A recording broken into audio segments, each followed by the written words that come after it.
Alright guys, here we have the SCX10 version 3. Instead of doing a video, I just did a quick time lapse with everything else going on in the current moment. It's going to take a couple days, if not weeks, to build this. So with the video, I've been kind of sketchy and all over the place. Also, when doing this build with the time lapse, I will stop and just let you guys know if there's any issues I notice going forward with the kit and what to look out for. And also, please, prior to building this, go to the SCX, not the SCX, but the RC discussion forums, RC car rock crawler discussion forums. I'll leave a link for it down in the description. Inside there, they have SCX10 version 3 what to expect kit, and that definitely helped. I'll kind of show here as well what I did with that as well, and also I guess what else I've seen here. Overall, it's really nice going kit. There was a couple things I believe that it should have waited for production on, but it was fun overall. But let's go ahead and get started with this.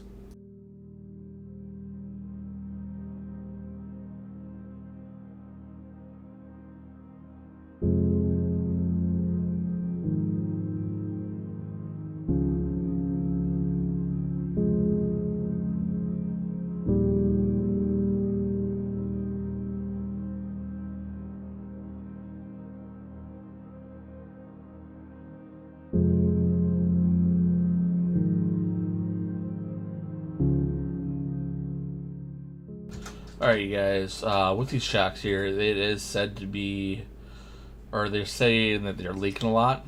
What I did hopefully to prevent that is put some dabs of green slime around them. In the RC crawler forums, you'll see I put oil around it, but around that place where it says put oil around the O-rings, I put green slime, and hopefully, well, so far I've probably had 4 or 5 runs on it. It's definitely helped and hasn't really leaked any oil or shock oil since I did that. Also, as you can see, when I did my shock oil, I let it settle. I'm not sure if you guys let it settle at all. Get the air bubbles out, and I just use 2 little things for holding my tools. But when making your shocks, make sure before you close it and bleed them, make sure the air bubbles are all out. Otherwise, there might be a little air stuck in your shocks as well.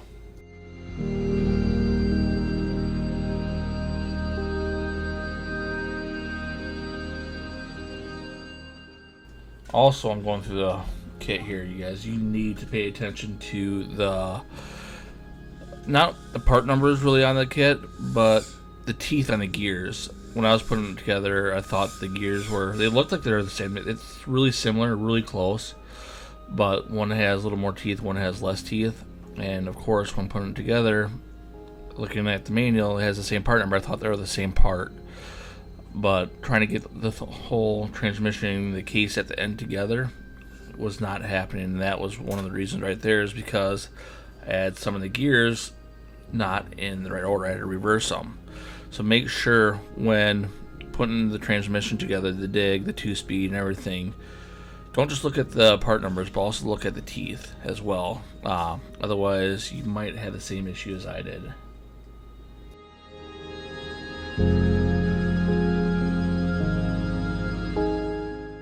For the rods, you guys, what I normally do is I use my drill to hold the ends, and then the shaft I would hold in my fingers and use the drill and it'll constantly spin. Actually, no, the other way around. I hold the black ends of my fingers, or even a screwdriver, for instance, with the screwdriver going through the middle, and hold the rods with my drill. And it's really simple to thread them. Otherwise, doing it by hand will literally take forever. So yeah, just insert the middle of the metal, I don't want to say rods, but you know what I'm talking about, right here in the photos. Insert that in the drill like you normally would do with your normal chucks or whatever, and just spin that thing fast, and eventually it will catch. If you go pretty slow, it won't catch, so I suggest rubbing up the drill a little bit so it'll catch. Here's a couple photos of the servo tray where I cut out. Again, just follow the thing on the RC discussion forums and you should be good.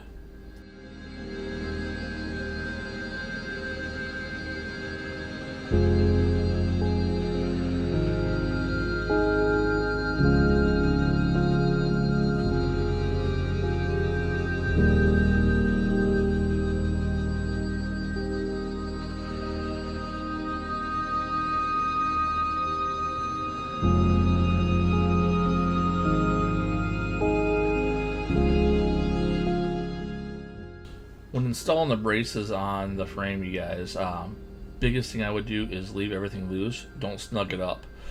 I found out a couple times after snugging it up and getting towards the end, there was some bolts that it was almost impossible to get in. I had to loosen almost everything back up on the frame, the chassis rails and everything, just to get it to work. So as long as you got stuff in there for the chassis stiffeners, the sidebars or crossbars or whatever, you can kind of see right here as well.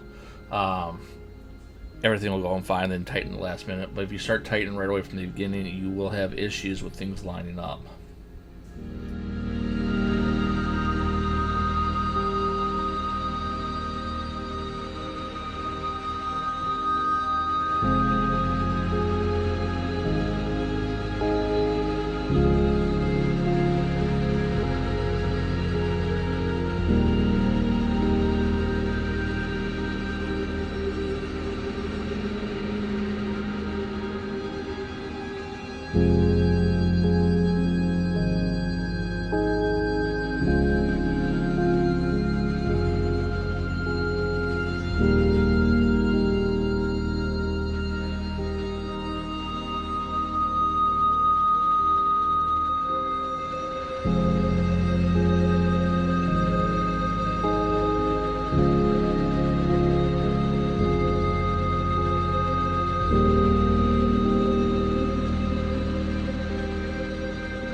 For painting the interior, first, before even painting, I used a razor blade to knock the plastic off the interior around the guy the best as possible. Otherwise, if you do that, you'll be painting plastic and it will come off eventually.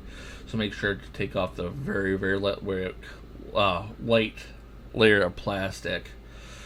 For the paint, I just used normal Walmart paint in the craft section, I believe, but multiple coats. I think for the pants, the shirt, everything had at least probably 5 or 6 coats on there. But between the coats, I used a hair dryer just to dry it up faster. You'll start painting right away. You're like, guys, it's really smeary. But eventually, after like the 4th or 5th coat, everything will start sticking on. So just take your time at it. It was a process. Don't rush on it, and eventually the paint will start thickening up and covering the mass side of everything. Alright, you guys, that is pretty much the kit. Hopefully you like this little slideshow I put together, or pictures, or however you want to say it. If you follow the instructions, you should be pretty well good, other than those couple items and the RC crawler page. Also, one thing to note, the light kit. The light's going nice, but anything for underglow, there is pieces on the fenders. Unfortunately for me, I started painting the body first and didn't realize there's mounts on the fenders for the underglow body kit. So I tried to glue them to the inside body, and I made a mistake. I'm not sure if you guys can tell later on in other videos or not, but it ripped some paint. Also, at the end here, I'll talk about some shocks. When we got the shocks, the little top end where you screw down the shock to do the tension and everything, it was set at a location on all of them. So I thought, okay, that's pre-threaded, that's where you need to go down on the cap. But that's incorrect. Once finished in the truck, the back end literally, with the body on it, sat on its rear end. It literally had no sprung to it. And I was messing with the shocks a little bit, and I noticed the caps weren't screwed all the way down. So you look at these pictures here, you can see the difference. So make sure when you're doing your shocks, screw the little black washer nut down a little farther, and after that's done, screw on the top and then bring that up if you need to tighten it or not. Otherwise, you might have the same issue as I did here. Also, going forward too, I'm going to have another video after this that's more driving of the vehicle and what I think of it. So I'll probably post it up here in one of these corners. Click on that if you're interested. And if you have any questions, please let me know, and always subscribe and hit that like button to let me know you guys like what you see here. Next build, we'll probably do a full video of me actually doing it instead of this. It's kind of hard putting together and doing voiceover. But any comments, any suggestions, please let me know. Thank you, and until next time.